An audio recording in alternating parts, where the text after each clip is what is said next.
Okay, so we're on to the next section of the large medical kit that I took overseas. So this is a kit used for 4 weeks. There was another bag that went with it with backups in it. So this was just the one that was carried day to day. And we're on to the next section, sprains and cuts. So this was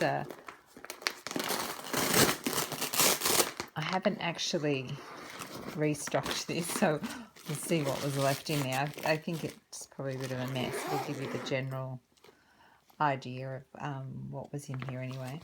I tend to, with this sort of thing, divide it up into little bags like this, and so I'll have one that's got things to clean, one that's got things to dress, one that's got things for stitching or gluing or that type of thing. So yeah, let's stay there. So this actually looks like it's just got dressings in here. So band-aids, just normal sticking plasters. Got some larger band-aid type things. Got some just non-adherent dressings. Larger sort of dressings. I just tried to carry sort of a variety with me. Just some steri strips, more band-aids, more non-adherent dressings.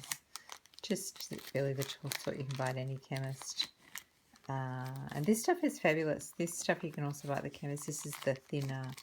Comes in sort of a 10 centimetre wide or a thinner one like this. This is really good for blisters. So if you pop a blister, you put a layer of this down, then a layer of brown tape, and then another layer of this. This is quite sliding. I mean, I can actually do a whole video on blisters, as something I'm quite familiar with. And I've also got some skin glue in here as well. So that was sort of the dressings that I had just for minor sort of cuts and scrapes. These are the same thing. These are just some skin prep cleansing wipes, so just with a bit of antiseptic in them. These are quite handy. They don't tend to be too stingy or anything like that. And they're quite large wipes, whereas the little ones that you often buy are too small to clean something properly.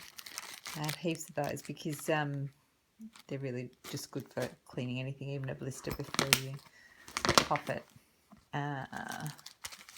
So in here, looks like we've just got, this looks like all the stuff that we use to clean wounds with. So lots of gauze,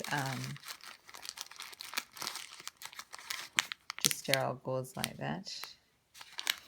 A whole load of gauze. And a couple of bigger combined dressings. It says combined dressing, but a combined dressing actually is, you wouldn't really dress a cut with it. It's more like a padding. So that was small gauze. So you could just use tap water to clean cuts with. I think it's been quite clearly shown that tap water is fine. If you don't have tap water, just some normal saline, something like that. If I tend to try to discourage people from using water from water bottles unless it's fresh water and no one's been drinking out of it. It's probably not a great place.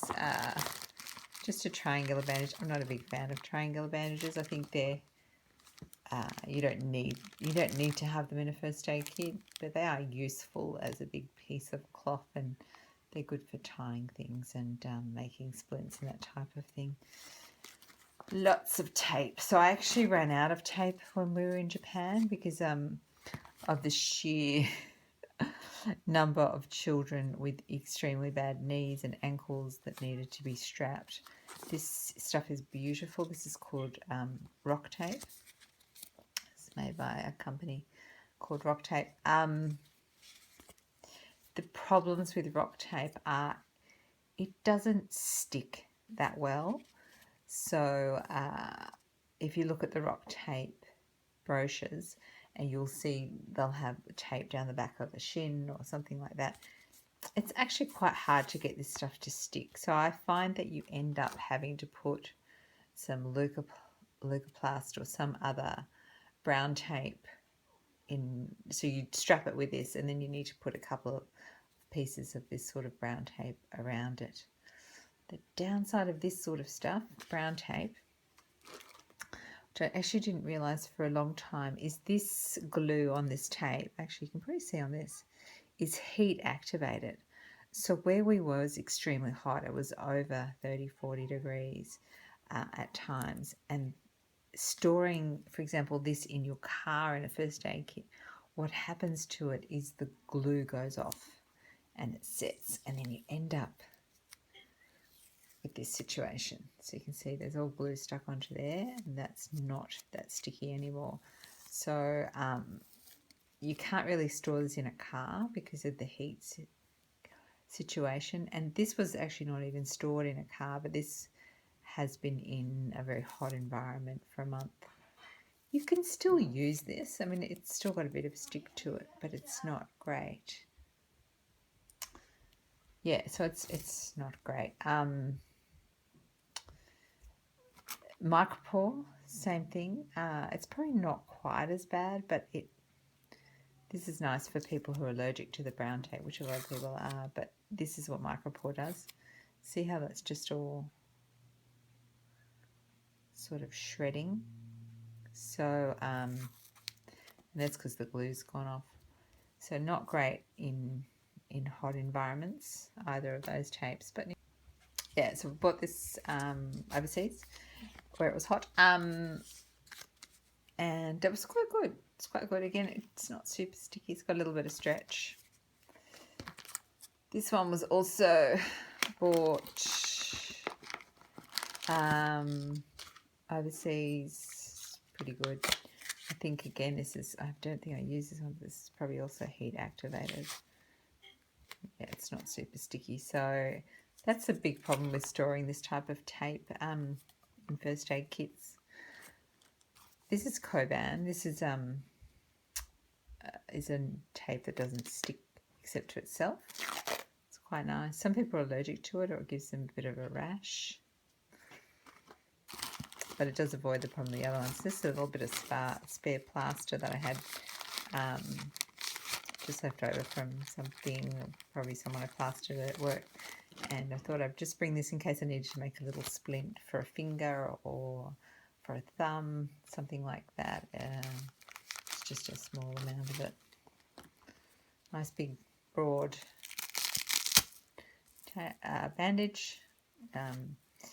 There weren't any really poison. Well, I think there's one poison snake where we were, but bandages always come in handy just for even if we had a nasty injury to an ankle or something like that, would get us out of trouble. Another small just bandage, another small piece of bandage, and just some betadine just to drop on things. So that's pretty much all that we had in the sprains and cuts section. In the main pack, which the big blue backup pack, also had a whole load of ankle and knee, just tube grip type pre-made straps. I didn't tend to carry them around. There wasn't enough room in this pack, so we would just go with something like this, and then I'd either tape it, strap it, or give them a tubey grip in the evening if we needed it.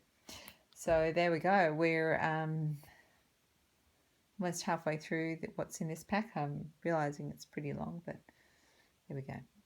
Good to talk to you, and we'll talk again soon.